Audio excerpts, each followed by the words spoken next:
What's up, boys? So, a little over a week ago, we got an interview with the narrative team at Bungie conducted by Games Radar. Shout out to Austin Wood for asking some uncomfortable questions that needed to be posed. Now, a few people in the Destiny 2 community have been reacting to this interview, so I wanted to wait and see what everybody else was thinking before jumping onto the dog pile. And I don't know if it's like the lack of respect that these news organizations get, or something that we'll jump into a little later on in the video. Stick around for that. But almost no one is pointing out some of the major flaws with Bungie's responses to these questions. I'd like to say this is not an excuse to be toxic, blame the Bungie employees. You know, it's gross. Just don't do that. But we are going to highlight some of the inconsistencies and outright excuses I found in this interview. I also want to pose a hypothesis for what's going on with the narrative team, so let's get into it.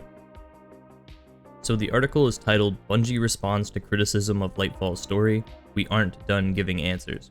If this is in fact a direct quote, this is already an excuse, but we'll go a little further before jumping into it. The first direct quote comes from Nico Stevens, one of the senior narrative designers, who says, "It used to be we would kind of nod as to what was going to happen in the next season, and then you jump into it. And it would be a whole sort of new story with a chain link between the previous one and this one. Now, I would say we are at the point where the events of Season 21 lead directly into the events of 22. Nico is saying this in regards to the claim that the expansion was partly a narrative experiment meant to set up more engaging seasons for the current year. Let's pause here for a moment. You'll notice that Stevens completely avoids mentioning Lightfall. This is a bit strange when the conversation is entirely tailored around Lightfall's story and the backlash it received. This won't be the last time this happens.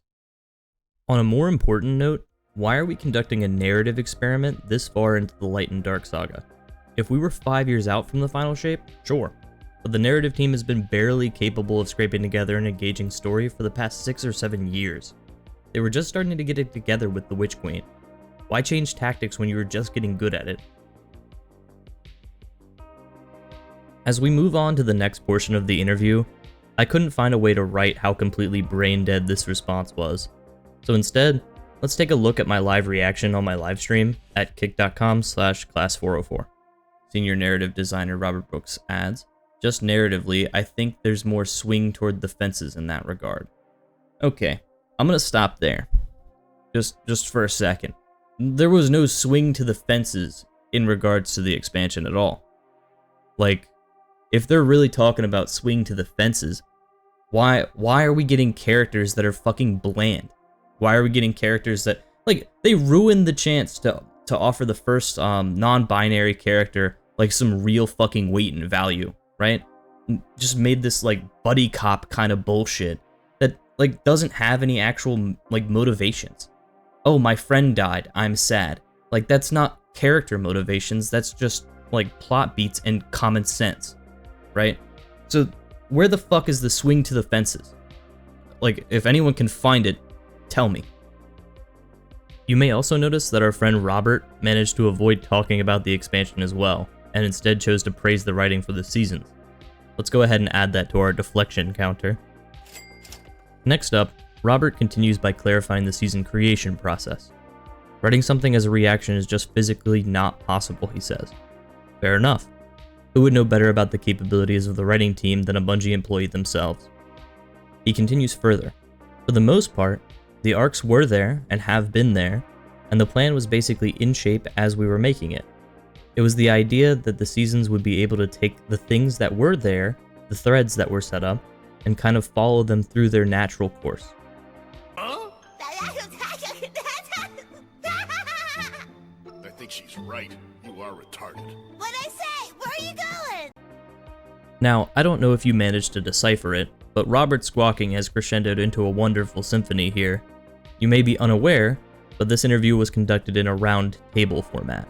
That is to say, largely unscripted, and in a group of people with little idea as to who will respond to what. That's how we managed to get this wonderful moment, a magnum opus of stupidity. If you're not seeing what I'm seeing, let me break it down. Robert claims in this statement that writing something as a reaction is physically not possible, and continues to say the threads were set up and kind of follow them through their natural course. Now I'd like to take a moment to ask the audience, what is Lightfall in regards to the Destiny story? Is it A, the Avengers Endgame of the Destiny universe? B, a tacked-on side story to add more setup and development time to the final shape? C, a useless side mission that never needed to exist? Or D, a bag of rocks?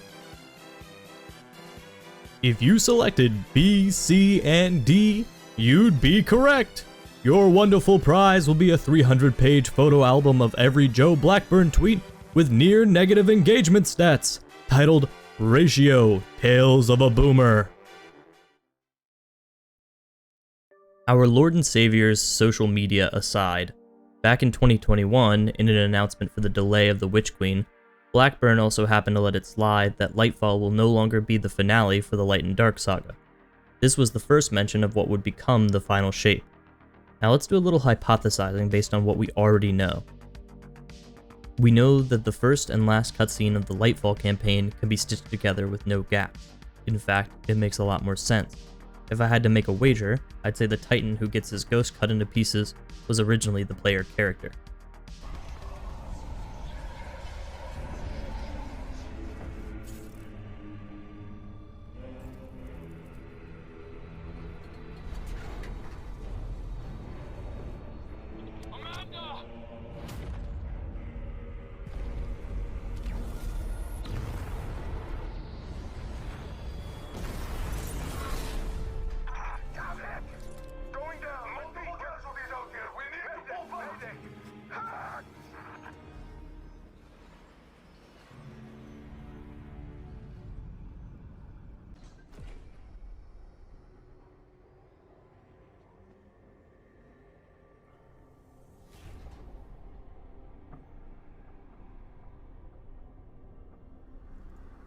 The universe makes us all victim.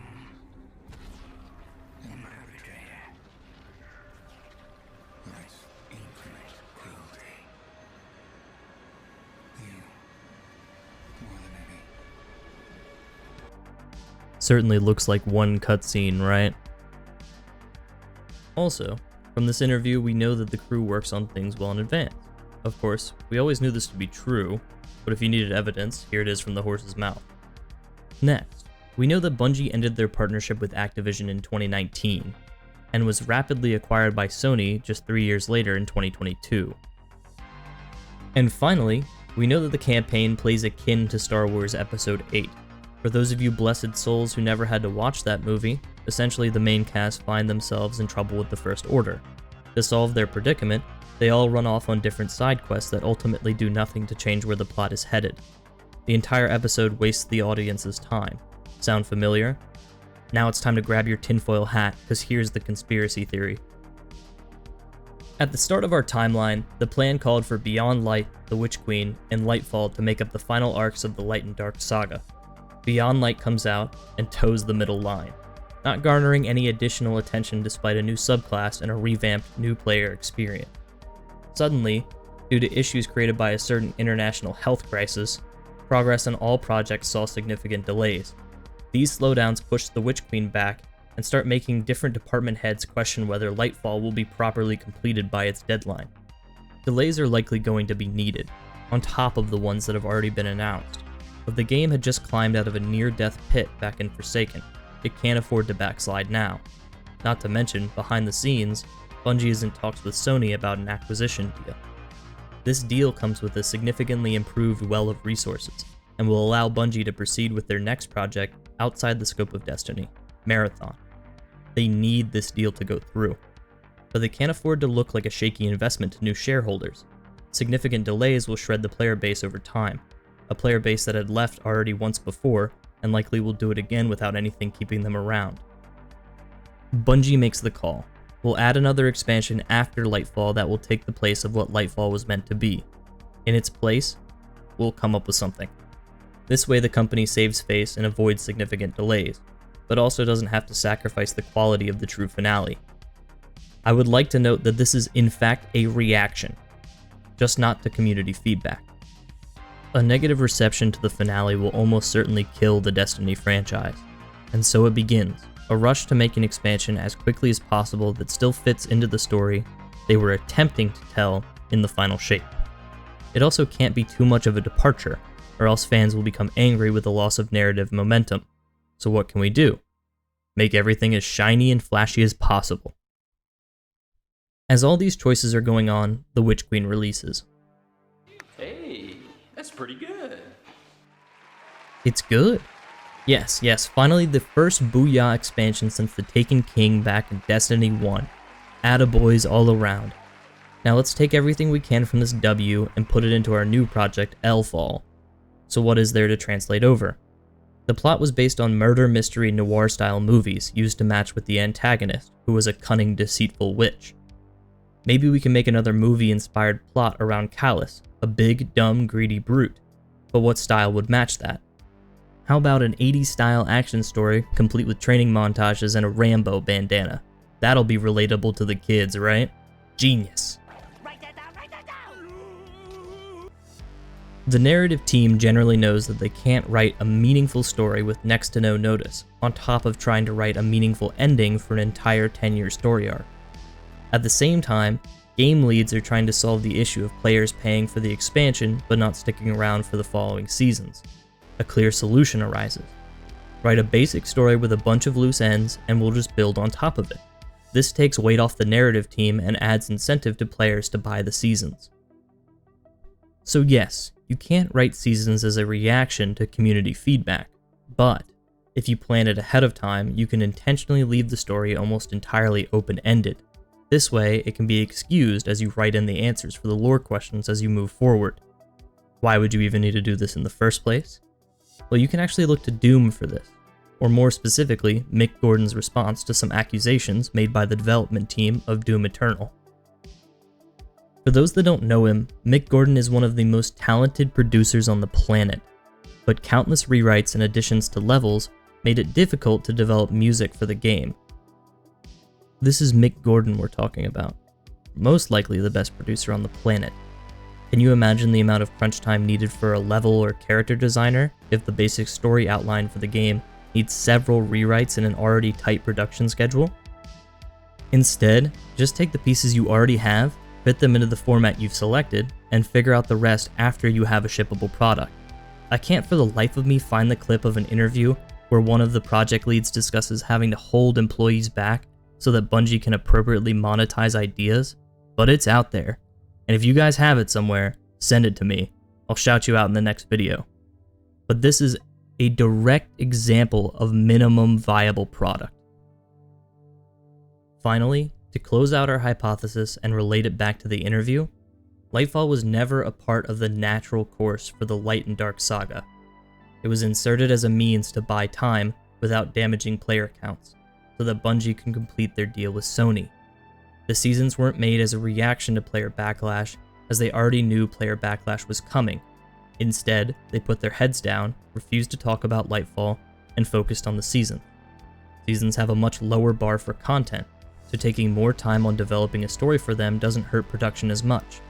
As for the gap between Season 21 and 22, they added a weekly story mission taking place within a single room. Every single week, same room. All lore developments are done via past recordings akin to voice memos by a character we've never met, who has all the answers to the magical MacGuffin and its history. And there you have it, how we got here. Of course, this is all speculation, but it's speculation based on data that's been made publicly available, and it fits pretty well if I say so myself. And as much as I want to have my drop the mic moment, or in this case, hurl the mic into the floor at Mach 5,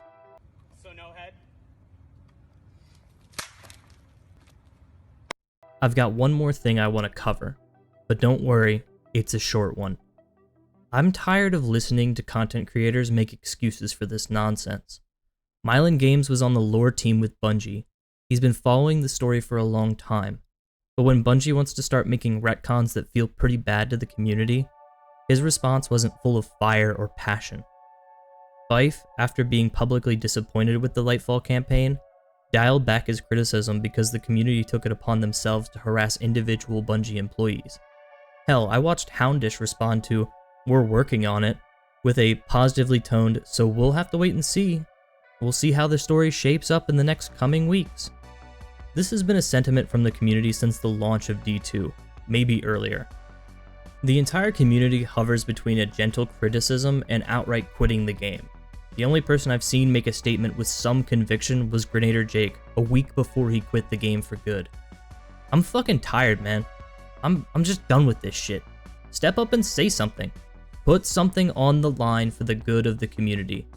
My brain's like a pool ball, and even I can figure out what's going on here. You fuckers with insider information and more brain wrinkles should be able to put this puzzle together. But I think you're scared.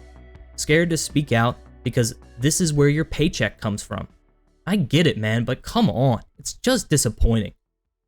So there you have it. All you Bungie apologists, make sure you sharpen your blades before taking battle in my comments section. That is, if there are any left. And for the rest of you fuckers, I hope you have a good day. Don't forget to tip your bartender by leaving a like, and if you're feeling frisky, a sub. And I'll see you all in the next one.